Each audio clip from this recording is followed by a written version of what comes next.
Front révolutionnaire pour la souveraineté de l'Afrique. Déclaration en hommage au leader révolutionnaire et panafricaniste Thomas Sankara et les guides de la révolution Muammar Kadhafi, assassinés par la France respectivement le 15 octobre 1987 et le 20 octobre 2011. Tout d'abord, nous adressons cet hommage à tous les résistants africains et leaders révolutionnaires du monde. 15 octobre 1987, 15 octobre 2025. Cela fait exactement 38 ans que Thomas Sankara fut assassiné par la France nazie. 38 ans après, Thomas Sankara, l'homme intègre, patriote, digne et révolutionnaire panafricaniste, est devenu une référence idéologique, révolutionnaire mondiale. Sa prophétie se matérialise du jour au jour quand il disait « Tuer Sankara, des milliers de Sankara naîtront ».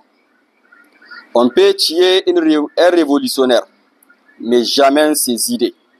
Cela est incontestable, car toute l'Afrique et le monde libre vivent au rythme de ces idées révolutionnaires de Thomas Sankara, dont la naissance de l'AES est la parfaite illustration, ainsi que les grands bouleversements géopolitiques en cours dans le monde, avec en toile de fond la lutte des peuples pour l'indépendance et la souveraineté des États.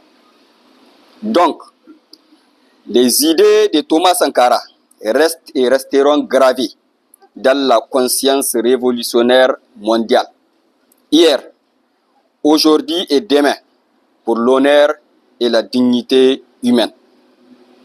20 octobre 2011, 20 octobre 2025, 14 ans que les guides de la révolution Muammar Kadhafi fut assassiné également par la même France impérialiste et terroriste. 14 ans du crime contre l'humanité impuni, opéré par la France, les États-Unis et les voyous de l'OTAN sous la couverture de l'ONU, instrument au service des intérêts géopolitiques du club criminel piloté par les États-Unis. Kadhafi a été assassiné pour avoir rejeté le modèle de la démocratie occidentale abjecte, une démocratie qui prône comme valeur suprême l'homosexualité et LGBT. L'ambition de Kadhafi à faire de la Libye un modèle de gouvernance répondant aux aspirations du peuple libyen. Sa volonté pour la réalisation de l'unité africaine. Son projet de satellite RASCOM 1 pour faciliter la communication en Afrique d'une part et d'autre part priver la France du vol de 500 milliards de dollars par an sur les dos des Africains. Le projet de la création de la monnaie unique africaine pour mettre fin au vol de plus de 400 milliards de dollars par an opéré par la France nazie sur les dos des pays zone CFA. La création d'une banque centrale africaine, la création du Fonds monétaire africain, la création d'une banque d'investissement africaine. En somme, les guides Muammar Kadhafi nourrissaient une grande ambition pour l'affirmation réelle de l'indépendance et la souveraineté de l'Afrique. Ainsi, derrière l'assassinat du guide Muammar Kadhafi, les pays terroristes tels que la France, les États-Unis, l'OTAN et l'ONU avaient pour projet la déstabilisation et la partition des pays du Sahel pour leurs intérêts criminels avec la complicité active de certains dirigeants traîtres du Sahel de l'époque. Face à ces desseins terroristes, impérialistes, une prise de conscience a vu le jour au Sahel, aboutissant à une révolution populaire consistant à briser les chaînes esclavagistes, impérialistes et à prendre notre destin en main sous la direction des trois guides de la révolution, leur excellence, le général d'armée Assimi Goïta, le capitaine Traoré Ibrahim et le général Abdraman Tchani. Avec la détermination héroïque des peuples de trois pays, le Mali, le Burkina et le Niger, regroupés dans un élan panafricaniste au sein de la Confédération AES avec un objectif clair, la guerre de libération pour l'indépendance et la souveraineté de l'AES de l'Afrique en général. C'est pourquoi le Front révolutionnaire rend hommage à Thomas Sankara et Muammar Kadhafi en appelant à poursuivre leur combat pour l'honneur et la dignité de l'Afrique.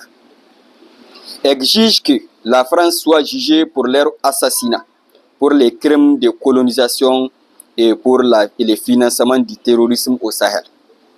Le Front exige également que les dirigeants, auteurs et complices de la guerre en Libye en 2011 soient jugés, considérant cette intervention comme la cause du chaos et du terrorisme dans la région.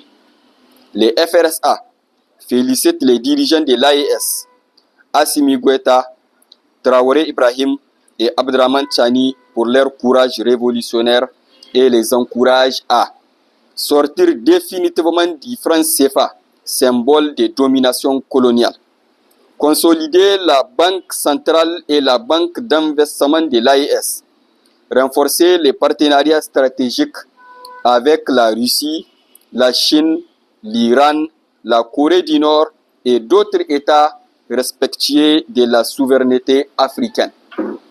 Le Front encourage l'AES à se doter d'une force nucléaire et militaire dissuasive, créer une cour de justice sahélienne, avancer vers une fédération pour abolir les frontières coloniales, rompre avec les FMI et la Banque mondiale, instrument du néocolonialisme. Demande aux dirigeants de l'AES de combattre sans faiblesse la corruption, les traîtres et les ennemis de la révolution, ainsi que d'expulser les ONG étrangères jugées hostiles et manipulatrices.